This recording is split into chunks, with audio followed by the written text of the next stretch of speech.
अस्सलाम वालेकुम and good evening. मेरा नाम है बशर हुसैन और आज हम वीकली फोरकास्ट कर रहे हैं। नेक्स्ट वीक क्या क्या होने वाला है आज हम देखेंगे। टेक्निकल एनालिसिस और फंडामेंटल एनालिसिस करेंगे।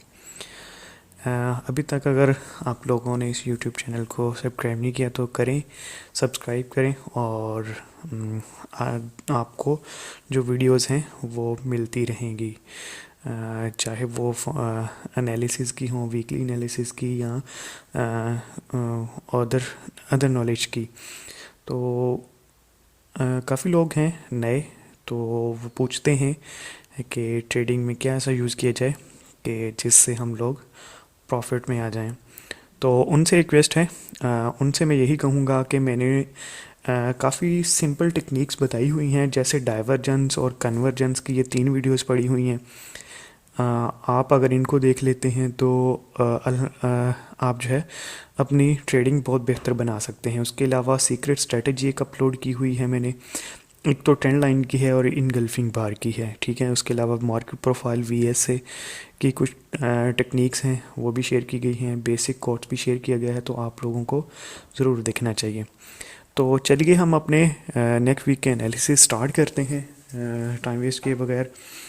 तो सबसे पहले हम फंडामेंटल देख लेते हैं लास्ट वीक में क्या क्या हुआ। काफ़ी मेजर इवेंट्स थे लास्ट वीक में।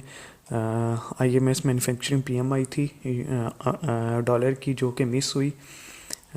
ऑस्ट्रेलियन बैंक काफ़ी बुलिश ट्यून में है। उसके बाद न्यूजीलैंड का जो एम्प्लॉयमेंट था और अनएम्प्लॉयमेंट, जो डाटा बहुत बेहतर आया, काफ़ी ज़्यादा बेहतर आया।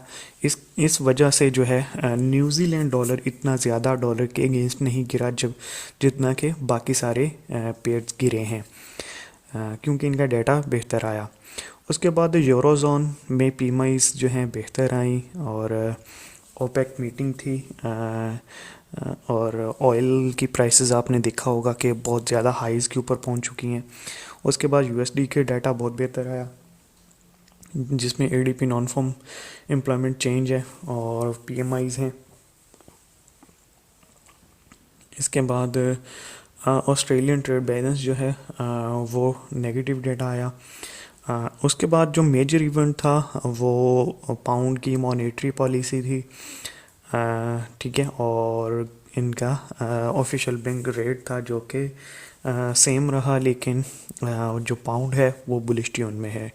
इनका बैंक जो है वो बहुत ज़्यादा बुलिश है। इसकी वजह से आप लोगों ने देखा होगा कि जो पाउंड है उसने काफ़ी अच्छी ट्रेड्स दी। पहले तो उसने करेक्शन की, करेक्शन करने के बाद उन्होंने देखा कि उनकी मॉनेटरी पॉलिसी है थर्सडे को, तो उन्होंने क्या किया, मंडे, ट्यूसडे और वेडनेसडे अपनी पोजीशंस क्लोज की। उसकी वजह से जो है पाउंड नीचे आया और थर्सडे को बड़ी प्यारी ट्रेड्स दे के वो ऊपर चला गया। उसके बाद कैनेडियन डॉलर का जो डाटा है वो बहुत ज़्यादा मिस हुआ, ठीक है। अनएम्प्लॉयमेंट भी मिस हुआ, ठीक है। और लास्ट डे फ्राइडे को फिर जो है एवरेज आवरली अर्निंग्स जो USD की थी वो नेगेटिव आई। जैसे कि मैंने आपको बताया था कि सिर्फ आप लोगों ने एक इंडिकेटर देखना है पूरे नॉन फॉर्म पेरोल में से, USD का जो फ्राइडे को रिलीज़ हुआ है, तो उसमें से एवरेज आवरली अर्निंग्स हैं। अगर ये नेगेटिव आता है तो इसका मतलब कि डॉलर वीक हो जाएगा, अगर ये पॉजिटिव आता है तो डॉलर स्ट्रॉन्ग हो जाएगा। ये नेगेटिव आया तो डॉलर जो है वो वीकनेस उसमें आना स्टार्ट हो गई। अच्छा, ये तो थे हमारे लास्ट वीक के इंडिकेटर्स, फंडामेंटल। मंडे को नेक्स्ट वीक के देखते हैं। मंडे को जो है न्यूजीलैंड बैंक हॉलीडे है, न्यूजीलैंड पेयर्स में कुछ ज़्यादा मूवमेंट नहीं होगी। उसके बाद न्यूजीलैंड की एक न्यूज़ है ट्यूसडे को, इन्फ्लेशन एक्सपेक्टेशंस हैं, देखते हैं कि वो क्या करते हैं। ये न्यूज़ जो है न्यूजीलैंड डॉलर के लिए काफ़ी जो है वॉलेटाइल इसको कर सकती है, ठीक है। इसके ऊपर आप नज़र रखिएगा। उसके बाद पाउंड में बेली बोलेंगे और पावेल की स्पीच है, इसके ऊपर नज़र रखिएगा। थर्सडे को जैपनीज़ियन का बैंक हॉलीडे है, चाइनीज़ का बैंक हॉलीडे है, तो ऑस्ट्रेलियन और जो है न्यूजीलैंड और जापानीज़ येन में कुछ ज़्यादा मूवमेंट नहीं होगी। उसके बाद फ्राइडे को भी बैंक हॉलीडे है चाइना का, तो फिर ऑस्ट्रेलियन डॉलर और न्यूजीलैंड डॉलर में कुछ ज़्यादा मूवमेंट नहीं मिलेगी हमें अर्ली सेशंस में। ठीक है। उसके बाद फॉरेक्स फैक्ट्री देख लेते हैं। ये तो थे हमारे मेजर इवेंट्स जो कि नेक्स्ट वीक में हैं। फॉरेक्स फैक्ट्री देख लेते हैं।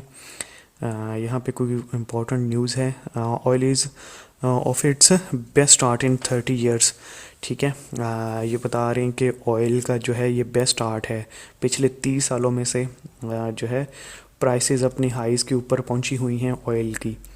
तो लेट्स सी क्या होता है नेक्स्ट। लास्ट वीक भी मैंने बताया था कि ऑयल आपको बाय की अच्छी अपॉर्चुनिटीज़ देगा, और सेम इसी तरह हुआ। और डेली के एनालिसिस में भी अर्ली डेज़ में मैंने बताया था आपको कि ऑयल के अंदर आप देखें, ऑयल जो है अच्छी अपॉर्चुनिटी देगा बाय की। सेंट्रल बैंक देख लेते हैं। यहाँ भी कुछ ख़ास नहीं है। ठीक है, हम चलते हैं अपने टेक्निकल एनालिसिस की तरफ। टेक्निकल एनालिसिस में सबसे पहले हम डॉलर को देखेंगे। डॉलर से स्टार्ट करते हैं।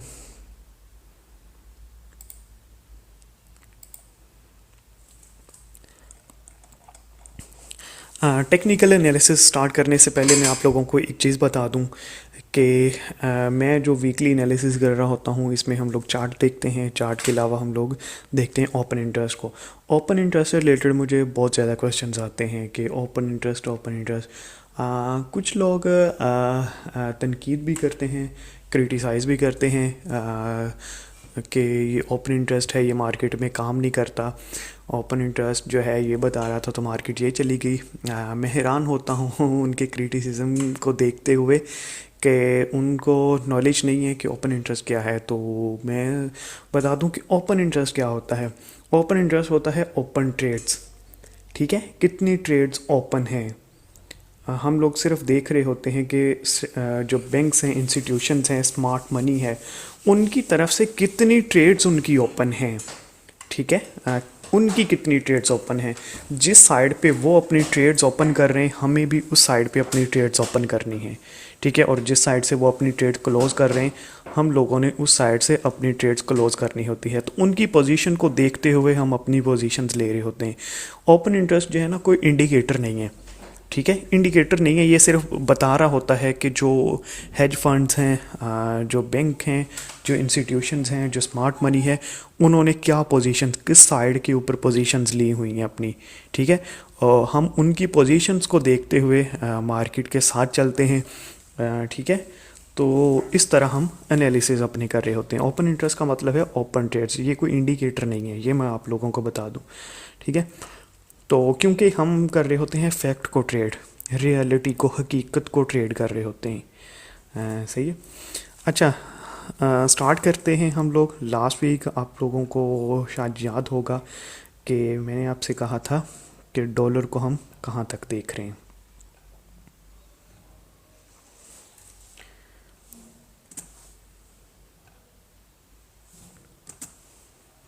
एक मिनट, लाइट शूट को मैं पेन ओपन कर लूँ।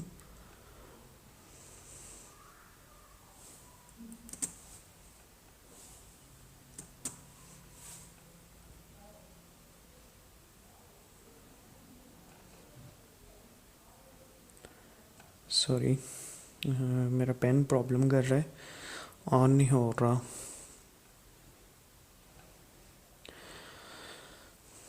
एक मिनट होल्ड कीजिएगा आप लोग। जी, लास्ट वीक में आप लोगों ने देखा होगा कि मैंने आप लोगों को कुछ कंडीशंस बताई थी गोल्ड की, और जिस तरह मैंने आप लोगों को बताया था अल्हम्दुलिल्लाह वैसे ही मार्केट ने मूव किया है। मैं आप लोगों से यही कहता आ रहा था कि ये वाली रेजिस्टेंस है एक।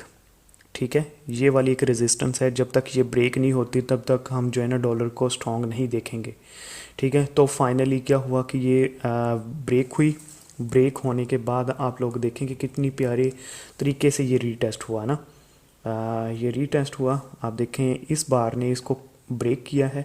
ब्रेक करने के बाद मार्केट नीचे आई है, इस लेवल को रीटेस्ट किया है, और जहाँ तक हम ऊपर वाला लेवल देख रहे थे उससे थोड़ा सा नीचे, ठीक है, वहीं तक मार्केट गई और फिर वापस आ गई। अब इसमें एक्चुअली हुआ क्या है आप देखेंगे कि मार्केट जो है हम लोगों ने जो रेजिस्टेंस लगाई हुई थी, काफ़ी दफ़ा उसको जो है ना इसने ब्रेक करने की कोशिश की है। यहाँ पे भी की है, यहाँ पे भी की है, यहाँ पे भी एक अटेम्प्ट किया गया है।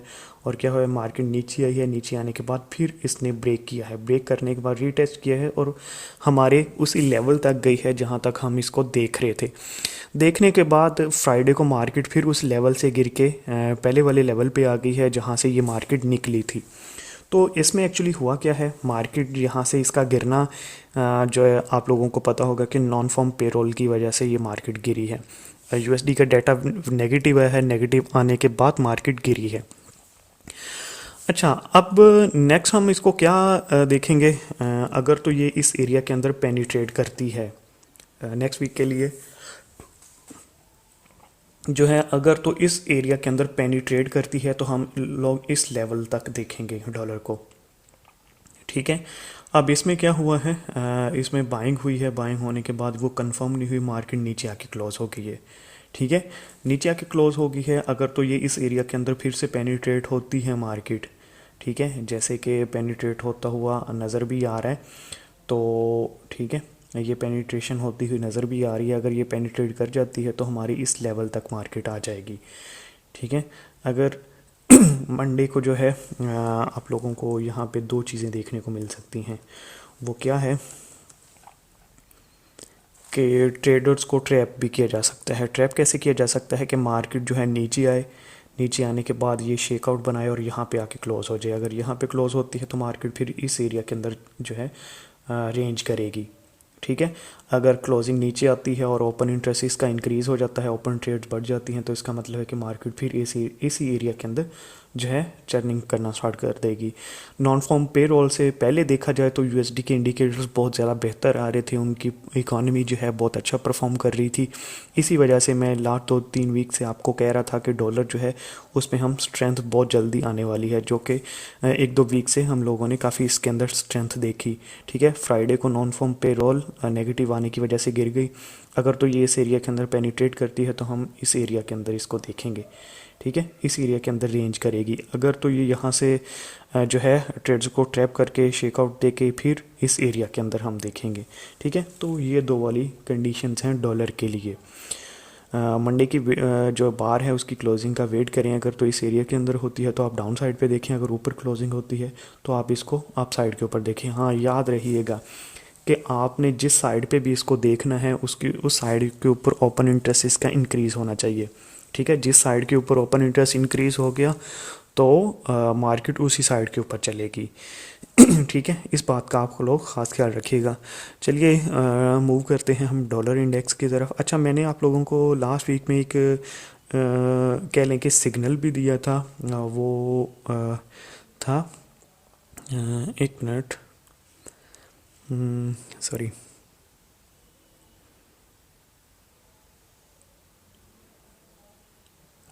वो सिग्नल था S&P 500 का। मैंने आप लोगों से कहा था, हाँ लास्ट वीक ये वाली बार क्लोज हुई थी, बड़ी रेड वाली बार। मैंने कहा था कि अगर मंडे को ये वेट ऊपर क्लोज होती है, नेक्स्ट बार मंडे की बार ऊपर क्लोज होती है तो आप S&P को बाय कर सकते हैं। तो अगले 4 दिन ये बाय साइड पे ही चलता रहा। ठीक है, तो क्योंकि इसने अपना एक और हाई जो है वो ब्रेक कर दिया है तो आप इसको बुलिश साइड इसको आप बुलिश साइड के ऊपर ही देखें। अच्छा, इसको ट्रेड करने का एक सिंपल सा तरीका बताऊं तो वो बड़ा इफ़ेक्टिव होगा आप लोगों के लिए। S&P को ट्रेड करने का तरीका बताऊं।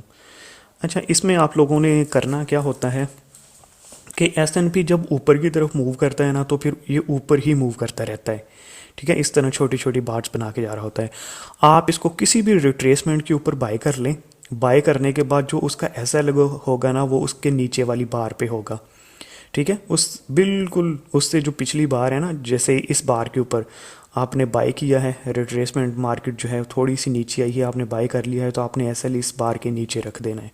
ठीक है, मार्केट ऊपर गई है, ये बार क्लोज होगी, अपना एसएल उठाना है, इसके नीचे रख देना है।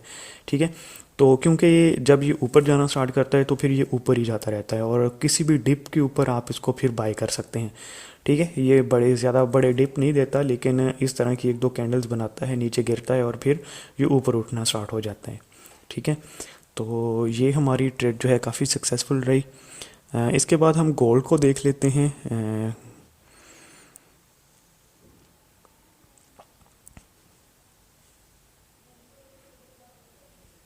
हाँ जी, गोल्ड का चार्ट देखते हैं। गोल्ड में आप देखेंगे काफ़ी बार जो है क्लोज हुई। लास्ट वीक के आप एनालिसिस निकाल के देख लें। एक चीज़ आप लोगों को बताई थी, वो वीडियो पड़ी हुई है और इसका लिंक भी इस डिस्क्रिप्शन में दिया हुआ है।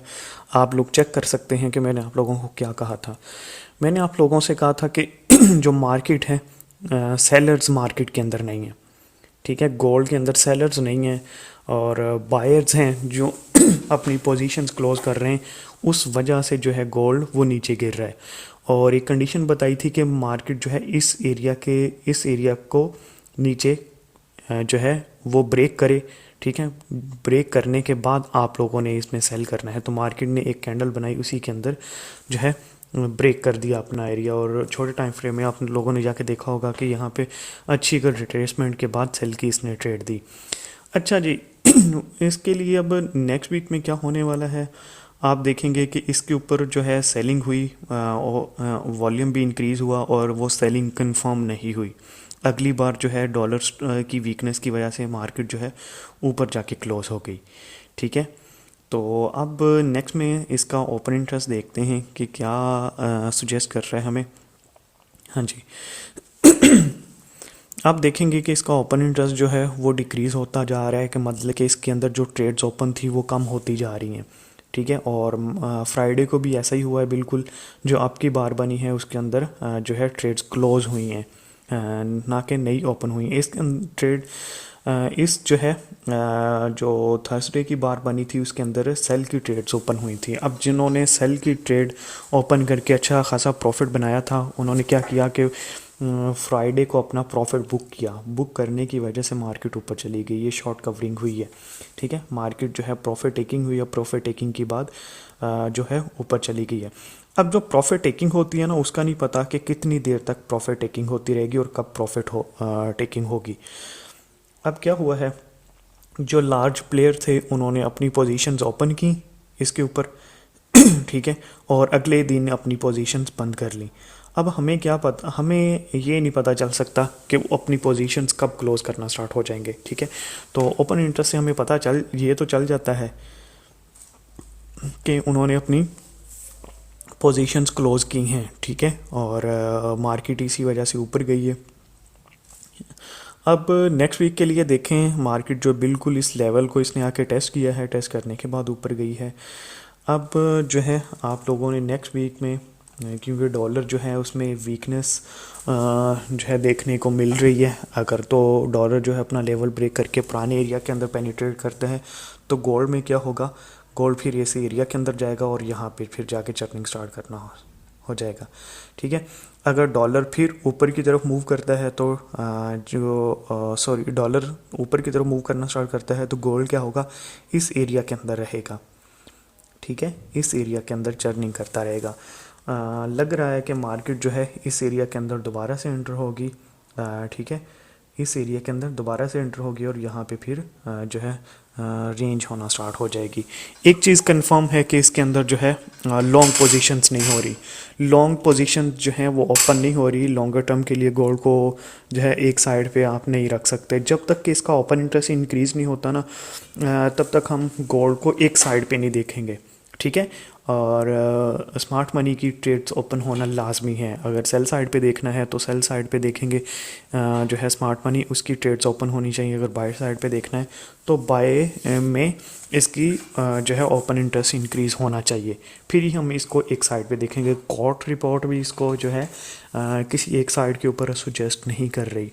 कोर्ट रिपोर्ट भी इसको जो है वो रेंजिंग ही बता रही है। कभी ट्रेड्स आ रहे हैं, एक्टिव हो रहे हैं, कभी वो प्रॉफिट, छोटे छोटे प्रॉफिट्स लेते हैं और निकल जाते हैं मार्केट से। जो लॉन्गर टर्म के लिए इसको आप किसी भी साइड पे अभी नहीं देख सकते जब तक कि ओपन इंटरेस्ट नहीं इंक्रीज़ होता। ठीक है, तब तक आप लोगों ने इसके अंदर जो है एक साइड पे नहीं देखना। तो नेक्स्ट वीक के लिए आप लोगों को यही मैं सुजेस्ट करूँगा कि लेवल टू लेवल ट्रेड करें। ठीक है, एक लेवल से दूसरे लेवल तक छोटी छोटी ट्रेड्स लें, इंट्राडे जो है ट्रेड लें और जो है अपनी पोजीशन लॉन्ग पोजीशंस में अभी ना बैठें। क्या होगा कि मार्केट एक तरफ एक दिन इंक्रीज़ होगी, प्राइसेस ओपन इंटरेस्ट बढ़ेगा, दूसरे दिन प्रॉफिट टेकिंग स्टार्ट हो जाएगी, मार्केट फिर नीचे आ जाएगी।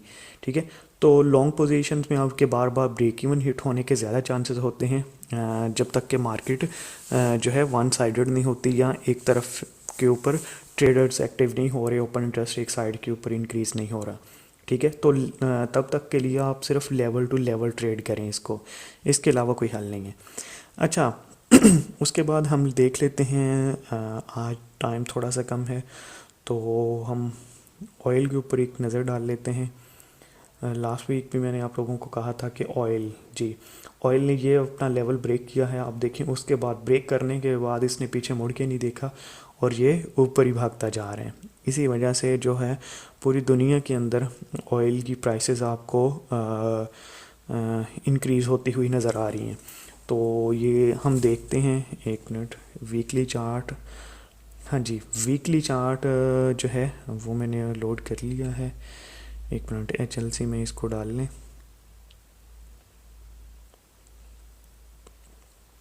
हाँ जी, यहाँ पे आप लोग देखें एक चीज़ कि मार्केट जो है इसने ये वाला लेवल जो है अपना ब्रेक किया है। ब्रेक करने के बाद इसमें इंटर हो चुका है। ये वीकली बार है, वीकली बार इसने जो है 2-3 वीक से एक ही जगह पे खड़ा हुआ था। $26 $26.8 पर बैरल के ऊपर इसके रेट पहुंच चुके हैं। अब नेक्स्ट लेवल इसका ये वाला है। ठीक है, एक मिनट में आप लोगों को यहाँ पे लगा के दिखाता हूँ। नेक्स्ट लेवल ऑयल के लिए जो है वो 60s का है। मेरे नहीं ख्याल में कि ये 60s को ब्रेक कर सकेगा। ठीक है, ये वाला लेवल है, आप लोग इसको 60 तक आप देख सकते हैं। ठीक है, 60 से ये अच्छी ट्रेड देगा क्योंकि 60 इसके लिए एक साइकोलॉजिकल लेवल भी है और जो है ये ऑलमोस्ट फेब्रुअरी, एक मिनट इसका देख लें हम।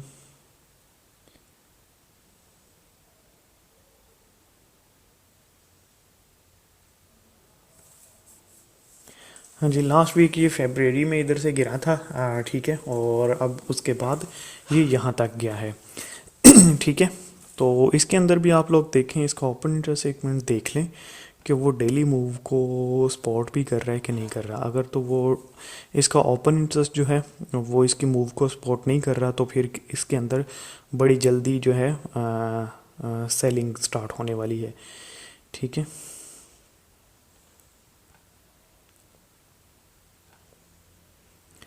अच्छा जी, इसका ओपन इंटरेस्ट देख लें एक मिनट ऑयल का। हाँ जी, नहीं इसका ओपन इंटरेस्ट जो है अच्छा, यहाँ पे ओपन इंटरेस्ट की एक और बात बता दूं कि आपने ओवरऑल सारे ओपन इंटरेस्ट को देखना होता है। मैंने देखा है कि लोग एक दिन के ओपन इंटरेस्ट को देख के ही मार्केट के जो है उसके बिहेवियर का अंदाज़ा लगा रहे होते हैं, हालांकि ऐसा नहीं होता। एक दिन जो है वो आपको ठीक पिक्चर नहीं दिखा रहा होता। आपने पिछले जो बैकग्राउंड में इसके 4-5 दिन का ओपन इंटरेस्ट देखना होता है। लास्ट डे इसका ओपन इंटरेस्ट डिक्रीज़ हुआ है और जो है बार अप थ्रस्ट टाइप बनी है, तो इसका मतलब है कि इसके अंदर अभी सेलिंग नहीं है। ठीक है, इसके अंदर प्योरली बाइंग हो रही है और आप लोग ऑयल को किसी भी डीप के ऊपर बाय साइड पे रखें। ठीक है, और बाय के अंदर अच्छा प्रॉफिट आपको दे के जाएगा। ऑस्ट्रेलियन डॉलर को देख लेते हैं और फिर हम एक दो और पेयर को देखेंगे, उसके बाद हम क्लोज़ करेंगे। ऑस्ट्रेलियन डॉलर आप देख लें किसी भी एक साइड के ऊपर नहीं है। ठीक है, कभी ऊपर जा रहा है कभी नीचे आ रहा है। ठीक है, बैंक इनका काफ़ी बुलिश है और बुलिश ट्यून के अंदर है। अपने लेवल के ऊपर खड़ा हुआ है, पहले कभी ऊपर जा रहा है और कभी ये नीचे आ रहा है। जिस एरिया से ये गिरा था उस एरिया के अंदर फिर आके पेनिट्रेशन हुई है। ये देखें। ठीक है, तो ये फ़िलहाल जो है ऑस्ट्रेलियन डॉलर इस एरिया के अंदर रहेगा। इसके कोई बैंक की मीटिंग भी नहीं है जो इसको जो है इसमें ज़्यादा वॉलेटिलिटी ला के लाई आ जाएगी। ठीक है, तो उसके बाद हम यूरो को देख लेते हैं। हाँ जी, यूरो को देख लें, परफेक्ट इसने जो है ये डॉलर का ही दूसरा फेज़ होता है। ठीक है, डॉलर को देख लिया या यूरो को देख लिया, इन दोनों को आपने डॉलर को देखना है तो यूरो को उल्टा करके देख लें। सही है, इसने क्या है वो अपना एरिया ब्रेक किया। एरिया ब्रेक करने के बाद एक लेवल को इसने टेस्ट किया। टेस्ट करने के बाद जैसे कि डॉलर जो ही स्ट्रॉन्ग हुआ तो यूरो ने सॉरी डॉलर जो ही वीकनेस शो की तो डॉलर ने अपनी स्ट्रेंथ शो कर दी। अब इसने देखें कि बड़े अच्छे तरीके से गिरता हुआ आया है। लास्ट वीक भी मैंने आप लोगों से कहा था कि यूरो जो है वीक है, तो आप लोग यूरो के अंदर ट्रेड करें, यूरो पेयर्स के अंदर। तो क्या हुआ है, इसका चार्ट रीड करें तो ये एक जो है परफेक्ट जो है हेड एंड शोल्डर पैटर्न बना के गिरा है। ठीक है, हेड एंड शोल्डर पैटर्न इसने बनाया है। बनाने के बाद ये गिरा है। तो अब क्या होगा कि अब अगर डॉलर जो है अपनी वीकनेस जो है उसको कंटिन्यू करता है तो ये यूरो फिर इसी एरिया के अंदर रेंज करना स्टार्ट हो जाएगा। ठीक है, हो सकता है कि मंडे को जो है ट्रेडर्स को रॉन्ग फुट करके मार्केट जो है नीचे आके यहाँ पे फिर आके चर्निंग स्टार्ट हो जाए। ठीक है, तो आप लोगों ने लेवल टू लेवल ट्रेड करनी है। यूरो का ओपन इंटरेस्ट देख लेते हैं कि लास्ट डे में इसका ओपन इंटरेस्ट क्या आया है, किस साइड के ऊपर ट्रेड्स ओपन हुई हैं। तो हाँ जी, यूरो का जो लास्ट डे है वो ओपन इंटरेस्ट इंक्रीज़ हुआ है। इसका मतलब है कि बाई की ट्रेड्स ओपन हुई हैं। अच्छा, यहाँ पे एक चीज़ मैं बता दूँ कि इसका देखें 2 दिनों से ओपन इंटरेस्ट डिक्रीज़ हुआ था। इसका मतलब था कि इन्हीं 2 बार्स ने हमें बता दिया था कि यूरो के अंदर सेलिंग नहीं है। ठीक है, इन 2 बार्स ने बता दिया था कि यूरो के अंदर सेलिंग नहीं है। और अपने एक अच्छे लेवल से आके मार्केट ऊपर उठ गई। अब इसमें होता क्या है कि जो ट्रेडर्स होते हैं ना, जो स्मार्ट मनी या बैंक्स होते हैं, वो अपनी पोजीशंस क्लोज करना स्टार्ट कर देते हैं। कोई भी मेजर इवेंट होता है, जैसे एनएफपी था, जो है स्मार्ट मनी उनको पता है कि एनएफपी है, तो अपनी ट्रेड्स क्लोज करेंगे। अपनी ट्रेड्स उन्होंने क्लोज की हैं तो उसकी वजह से एक शॉर्टर टर्म के लिए यूरो के अंदर सेलिंग आई। सेलिंग आने के बाद मार्केट जो है बाय में निकल गई। ठीक है, डॉलर की वीकनेस की वजह से। तो उसके बाद पाउंड को देख लेते हैं।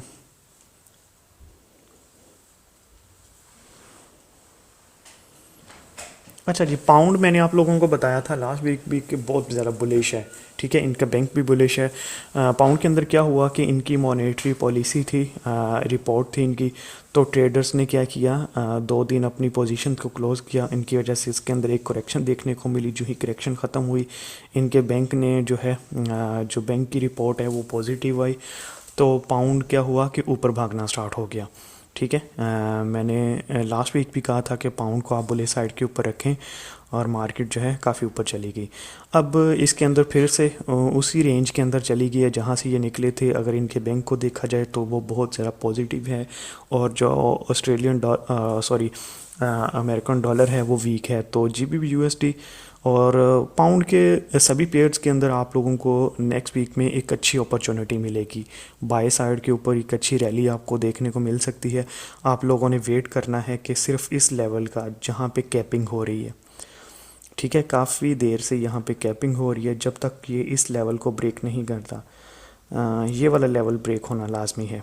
ठीक है, आप लोग देखें कि जब भी मार्केट यहाँ पे आई है, कितनी बार बनी है, 1 2 3 4 5 6 7 8 9, तकरीबन 10 दफ़ा मार्केट इस लेवल पे आई है और वो यहाँ से रिजेक्शन हुई है। ठीक है, तो ये कैपिंग हो रही है। कैपिंग का वेट करें कि मार्केट यहाँ से ब्रेक करे। ब्रेक करने के बाद ओपन इंटरेस्ट इंक्रीज़ हो जाए। जब ओपन इंटरेस्ट अप साइड के ऊपर इंक्रीज़ हो गया तो आपने रीटेस्ट के ऊपर आपने ट्रेड लेनी है, और बाई की ट्रेड आपको अच्छी अपॉर्चुनिटी मिलेगी। अच्छा, ये तो थे हमारे आज के एनालिसिस नेक्स्ट वीक के लिए। तो मैं सुजेस्ट आप लोगों को यही करूँगा कि आप लोग लेवल टू लेवल ट्रेड करें, और काइंडली किसी भी चीज़ को ये अखलाकियात में अभी आता है कि आप लोगों ने किसी भी चीज़ को क्रिटिसाइज़ करना है तो उसका आपको नॉलेज होना लाजमी है। ठीक है, नॉलेज का होना लाजमी है। ये एक अच्छे और पढ़े लिखे इंसान की जो है निशानी होती है कि वो नॉलेज के साथ किसी भी चीज़ का जो है उसको क्रिटिसाइज़ कर रहा होता है। ठीक है, अगर मुझे किसी चीज़ का इल्म नहीं है और मैं उसको कह दूं कि ये बुरी है, तो वो मेरे लिए भी गलत होगा, क्योंकि मुझे उसका पता ही नहीं है, इल्म ही नहीं है। ठीक है, तो सोचें समझें और उसके बाद जो है किसी के ऊपर भी जो है क्रिटिसाइज़ करें किसी भी चीज़ को। तो थैंक यू, आप लोगों ने आप लोगों की सपोर्ट का थैंक यू। काफ़ी आप लोगों की तरफ से जो है प्यार देखने को मिलता है। तो अपना ख्याल रखिएगा। हम लोग मिलते हैं नेक्स्ट वीक में। Take care. अल्लाह हाफिज़।